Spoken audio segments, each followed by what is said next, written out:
Déjà sous l'Empire romain, au cœur de la Gaule romaine, des armateurs mariniers gaulois puissants s'étaient regroupés en confréries, les nautes de Lutèce.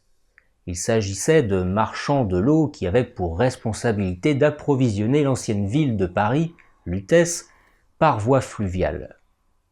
Ces confréries traverseront le temps et survivront à l'invasion franque.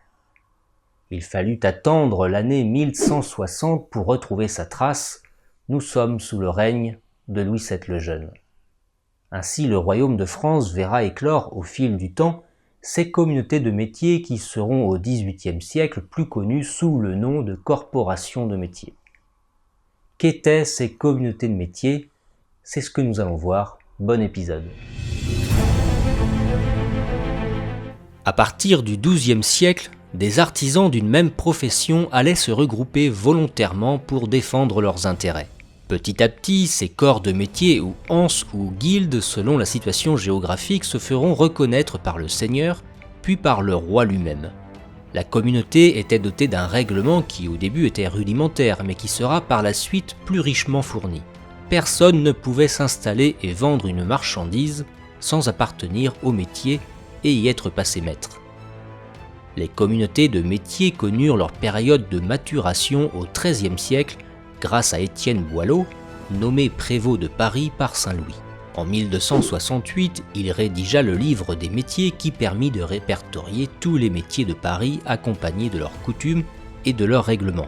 Les droits des ouvriers allaient être protégés par un ordre social chrétien. De qui étaient composées les communautés de métiers ? Âgé entre 10 et 15 ans, l'apprenti signait devant le notaire son contrat d'apprentissage et se formait pendant plusieurs années à un métier. En plus de sa formation, l'apprenti était logé, nourri et habillé par le maître. Il était traité comme un membre de la famille. La communauté veillait à la protection et à la formation professionnelle du jeune homme. Une fois la période d'apprentissage terminée, le jeune homme devenait compagnon, véritable classe ouvrière de l'Ancien Régime. Engagés pendant un an, renouvelables par le maître, certains d'entre eux entamaient un tour de France pour parfaire leur technique, leur expérience, et ainsi de chantier en chantier, découvrir de nouveaux savoir-faire et aspirer à devenir l'élite ouvrière du temps. Ensuite, les compagnons se divisaient en deux catégories, ceux qui allaient devenir maîtres et ceux qui resteront compagnons. Une fois compagnon, l'ouvrier ne connaissait pas le chômage. Propriétaire de son métier, la corporation lui fournira toujours du travail. L'ouvrier voulant accéder à la maîtrise devait passer un examen devant un jury pour prouver sa capacité à produire un chef-d'œuvre, terme qu'il faut dissocier de l'œuvre d'art. Le chef-d'œuvre était la preuve manifeste de la haute valeur professionnelle du candidat. Une fois réussi, le nouveau maître prêta serment sur les reliques des saints ou des évangiles. Une fois reçu, il lui restait plus qu'à s'acquitter des droits de maîtrise et de s'installer à son compte. Véritable administrateur du corps de métier, élu chaque année en jurande jusqu'au XVe siècle, par les apprentis, les compagnons, les maîtres, plus tard seuls les maîtres pourront voter, ils ont pour mission de juger les difficultés entre patrons et ouvriers, de défendre les droits et les privilèges du corps qu'ils représentent. Et oui, à la Révolution, nous avons aussi aboli les privilèges des ouvriers. Ils visitent les ateliers afin de vérifier la conformité du règlement, celui-là même qui fixait de manière très minutieuse la fabrication, les salaires, les prix, les heures de travail et punissait les malfaçons et les fraudes. Les confréries organisaient la vie religieuse des membres d'un métier et assumaient l'organisation de l'assistance matérielle et morale pour l'ensemble de ses membres pauvres, malades, vieillards, veuves ou orphelins.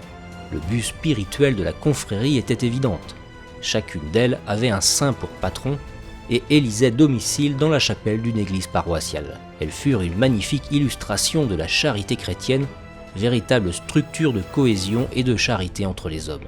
Puis arriva progressivement la Renaissance, accompagnée de son appétit grandissant pour l'argent. Colbert, à la fin du XVIe siècle, réglementa et contrôla les communautés de métiers. Le déclin s'annonça. Quesnay, puis plus tard Turgot, véritables ennemis de ces associations, en bons libéraux séduits par les théories libérales anglaises, amorcèrent la fin de cet âge d'or. Les communautés ou corporations de métiers furent abolies en 1791 par la loi d'Alardé. Désormais sans protection, la vie des ouvriers connut la chute des salaires, la désorganisation de la production, la pénurie et la hausse des prix. Voilà, j'espère que vous avez apprécié et si vous voulez soutenir mon travail, deux possibilités. Cliquez ici pour commander un des livres de ma maison d'édition ou alors cliquez ici pour me faire un petit don via la plateforme Tipeee. Merci beaucoup et à bientôt.